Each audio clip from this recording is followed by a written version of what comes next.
Berjumpa lagi bersama Kak Farhan di channel Fantastic Genius, channel yang membahas materi pelajaran matematika, fisika, kimia tingkat SMP dan SMA. Ya adik-adik, sekarang kita masuk ke pertemuan ke-7 dari materi pelajaran matematika kelas 7 semester 1 bab 1. Di pertemuan ke-7 ini, kakak akan membahas materi tentang sifat-sifat operasi hitung ya adik-adik. Sifat-sifat operasi hitung ini adalah materi yang sangat penting untuk adik-adik pahami, karena ini akan sangat membantu adik-adik dalam melakukan pengoperasian aritmatika, khususnya operasi campuran yang kemarin kita pelajari. Dengan menggunakan sifat-sifat operasi hitung, adik-adik akan mudah mengerjakan soal operasi hitung campuran. Di sini kakak sudah menuliskan ada 3 sifat operasi hitung ya adik-adik. Yang pertama ada namanya sifat komutatif atau pertukaran. Yang kedua sifat asosiatif atau pengelompokan.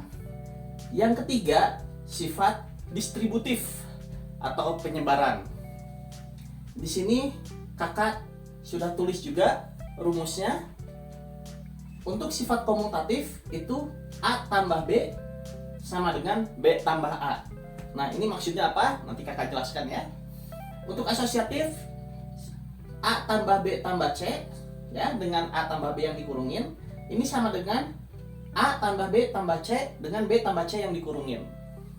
Dan yang ketiga sifat distributif ini A kali B tambah C dengan B tambah C dikurungin, itu sama dengan A kali B tambah A kali C.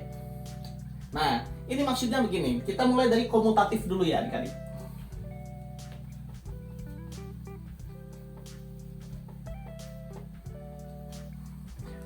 Di sifat komutatif rumusnya atau aturannya A tambah B sama dengan B tambah A. Ini maksudnya apabila kita ada sembarang bilangan A, ini bilangannya bisa apa aja ya. Kita ambil bilangan bulat ya, misalkan 6 gitu ya. Tambah sembarang bilangan B, B ini juga bisa berapa aja. Yang penting jangan sama kayak ini, A-nya kan 6, B-nya kita ambil 2. Ya, di sini bilangannya bisa berapapun ya. Kakak ambil di sini 6 dan 2 gitu. Ini sama dengan B tambah A. Ini maksudnya ditukar tempatnya. Yang tadinya 6-nya di depan, 2-nya di belakang, kita tukar jadi 2-nya di depan, 6-nya di belakang. 6 tambah 2 sama dengan 2 tambah 6. 6 tambah 2, apakah betul sama dengan 2 tambah 6 hasilnya? 6 tambah 2 berapa adik-adik? Ya, 6 tambah 2 ini hasilnya 8. 2 tambah 6, 2 tambah 6 juga hasilnya 8. Sama kan ya? Nah ini maksudnya sifat komutatif ini adalah apabila operasi hitung ini dibalik, angkanya dibalik, hasilnya sama ya. Ini operasi penjumlahan. Penjumlahan itu kalau dibulak-balik angkanya akan menghasilkan hasil yang sama. Contoh lagi, misalkan 7 tambah 5. 7 tambah 5 hasilnya ya 12. Kalau kita tukar ya, 5 tambah 7 hasilnya juga 12. Ya, sama aja hasilnya 12. Nah ini yang dimaksud dengan sifat komutatif adik-adik. Dan sifat komutatif ini tidak hanya berlaku di penjumlahan, berlaku juga di perkalian. Misal 4 kali 3 hasilnya 12. Kalau kita balik ya, kita tukar 3 kali 4 hasilnya juga 12 ya. Itu yang dimaksud dengan sifat komutatif. Ini berlaku di pertambahan dan perkalian. Jadi pertambahan dan perkalian kalau dibulak-balik angkanya hasilnya sama aja. Kemudian sifat yang kedua, sifat asosiatif atau pengelompokan.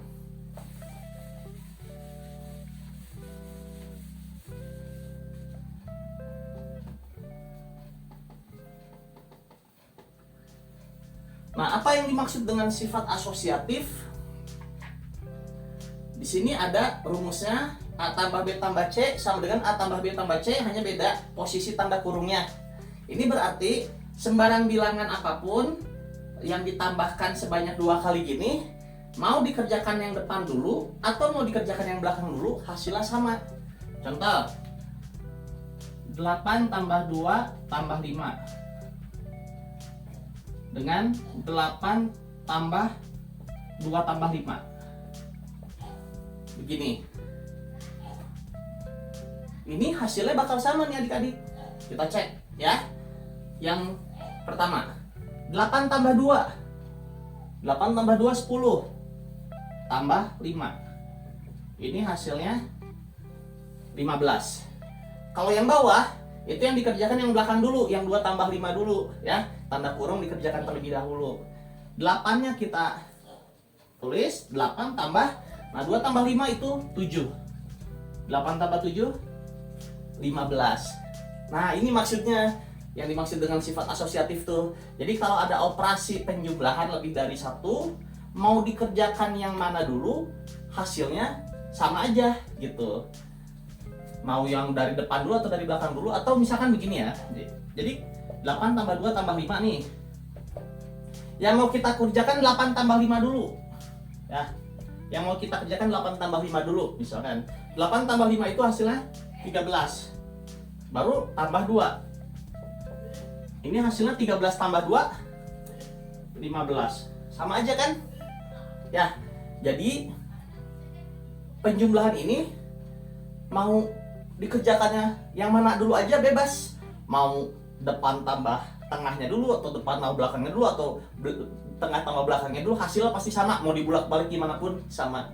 Dan ini pun berlaku di perkalian. 7 kali 2 kali 3.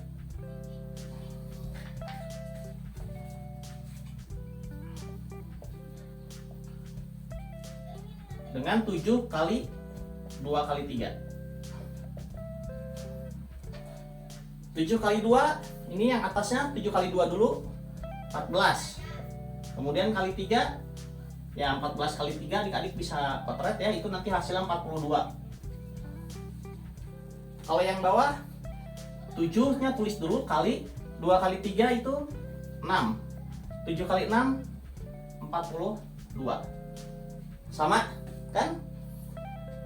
Jadi asosiatif berlaku di penjumlahan dan perkalian. Seperti tadi komutatif ya, berlaku di penjumlahan dan perkalian. Dan ini mau 7 kali 3 dulu misalkan. 7 kali 3 baru nanti kali 2 sama. 7 kali 3 21. 21 kali 2 42. Gitu. Ini yang disebut dengan sifat asosiatif. Yang ketiga, sifat distributif atau penyebaran. Nah, sifat distributif atau penyebaran ini A kali B tambah C akan hasilnya adalah sama dengan A kali B tambah A kali C. Nah, ini maksudnya apa nih?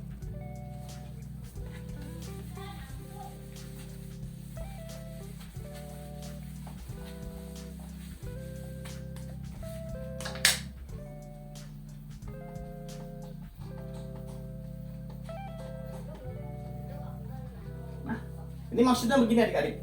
Jadi kalau ada soal nih ya, 5 kali 2 tambah 4 gitu.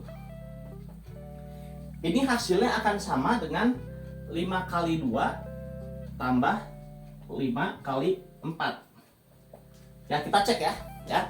Itu A kali B tambah C. Berarti ini sama aja kayak A kali B, berarti di sini 5 kali 2 tambah A kali C, berarti di sini 5 kali 4. Ya, ini A-nya, ini B-nya, ini C-nya. 5 kali 2 tambah 4 itu 6. Jadinya 5 kali 6 30. Kalau yang ini 5 kali 2, ingat operasi perkalian itu dikerjakan terlebih dahulu ya adik-adik. Kalau nggak ada tanda kurung, kerjakan operasi perkalian dulu. 5 kali 2, 10. Tambah 5 kali 4, 20. Sama dengan, ya, perkalian dulu nih. Jadi pertambahannya belakangan ya. Ini yang kemarin sudah di pertemuan sebelumnya sudah dijelaskan ya. 5 kali 2, 10. Tambah 5 kali 4, 20. 10 tambah 20, 30. Sama kan hasilnya? 30. Itu maksudnya sifat distributif atau penyebaran. Jadi kalau ada perkalian dan pertambahan, dengan pertambahan yang dikurungin gini, itu akan sama dengan perkalian ditambah perkalian gitu. Lagi biar lebih jelas ya.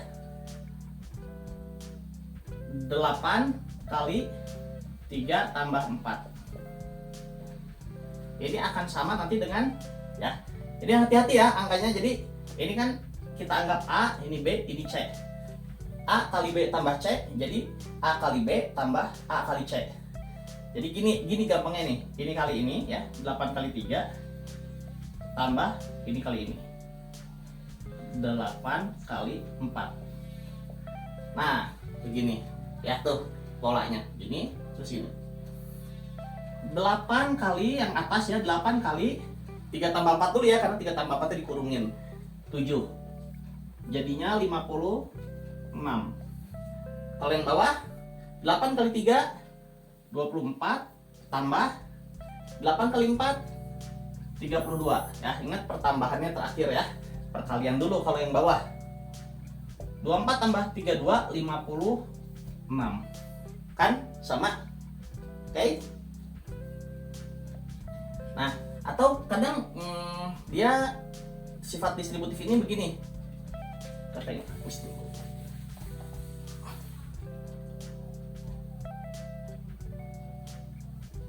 7 tambah 3 kali 4.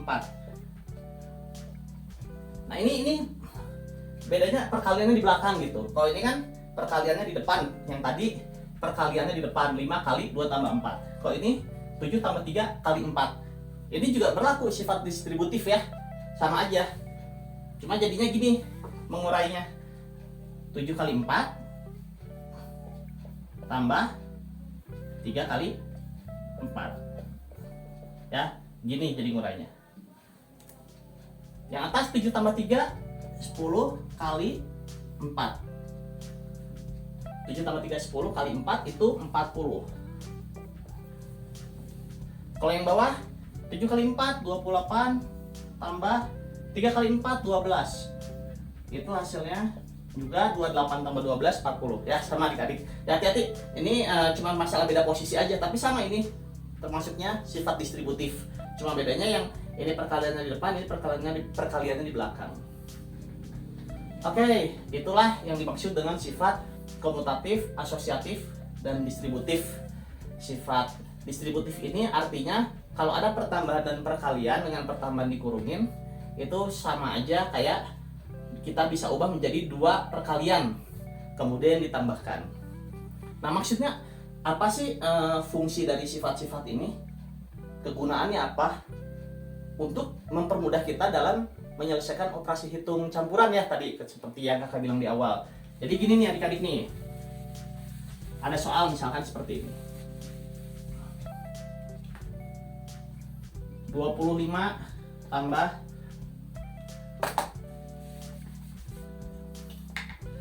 13 tambah 75.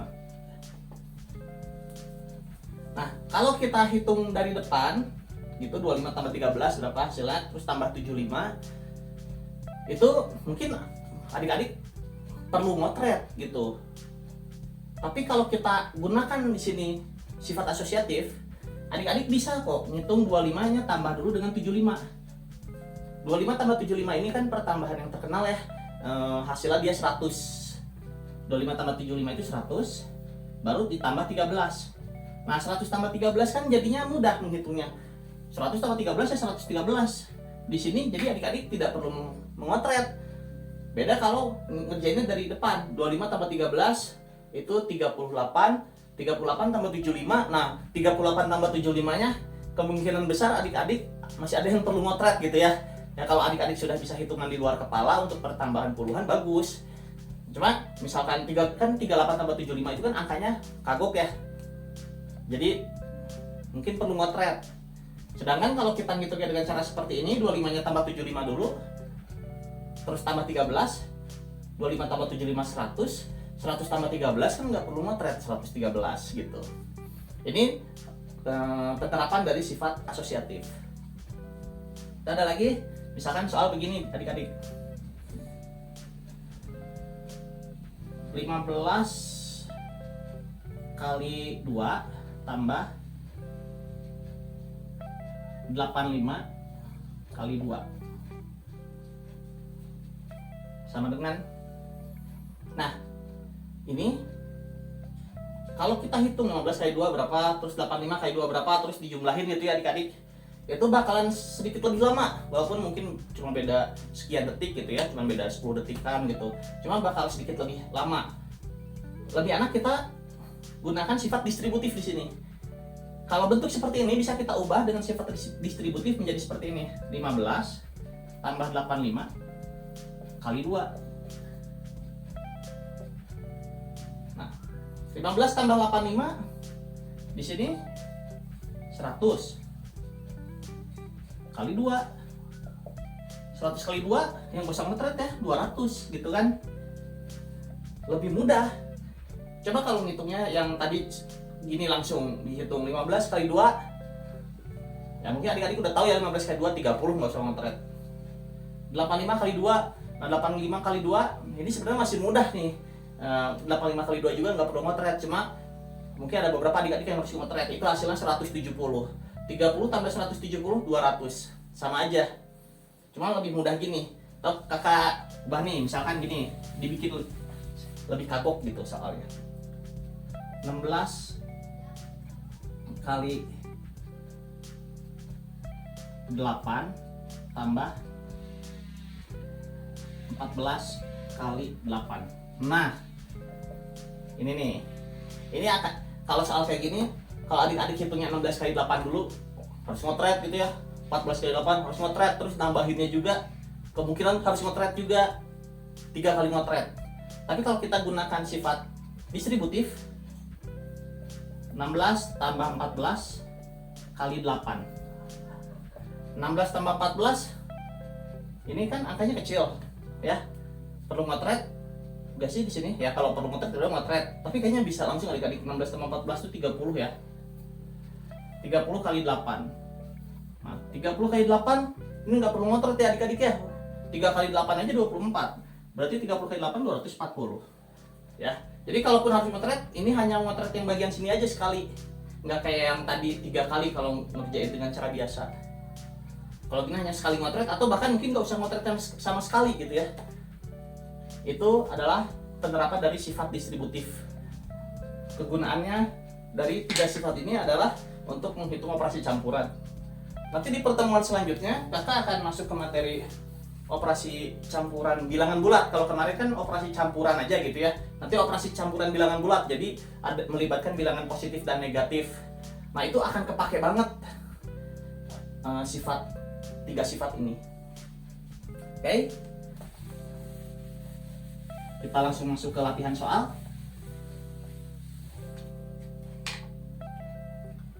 Nomor 1, 17 tambah 12 ini sama dengan, kalau kita gunakan sifat komutatif, 17 tambah 12 nih sama dengan titik-titik tambah 17. Nah titik-titiknya ini berapa gitu ya. Nomor 2, 15 tambah 10 tambah 3 ini kalau kita gunakan sifat asosiatif akan jadi bagaimana nih? Adik-adik hanya isi titik-titiknya aja. Nomor 3,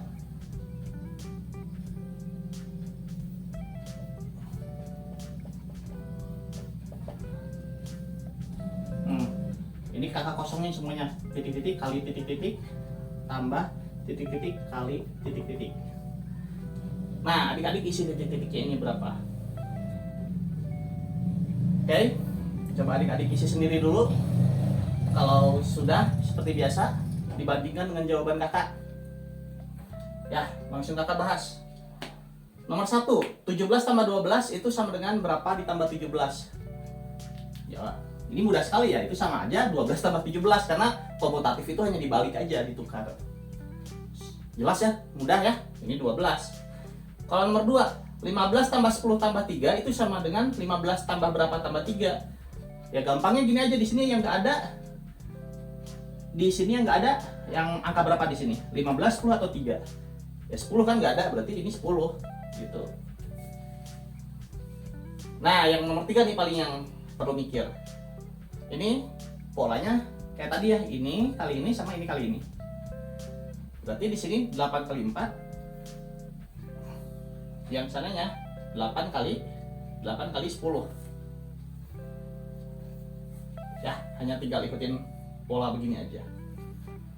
Mudah ya adik-adik? Apakah sudah sama jawabannya? Kalau sudah sama, selamat, berarti adik-adik sudah paham. Kalau belum sama, dipahami lagi ya.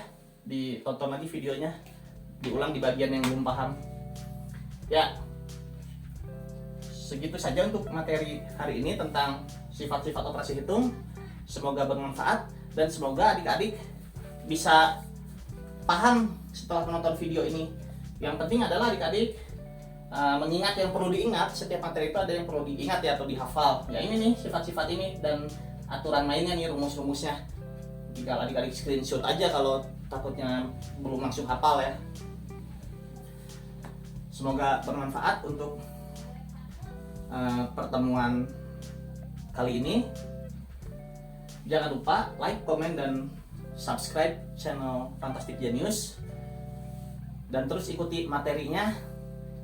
Kakak berencana untuk merilis setiap hari insya Allah ya adik-adik. Semoga kakak selalu sehat dan bisa terus berbagi ilmu dengan adik-adik.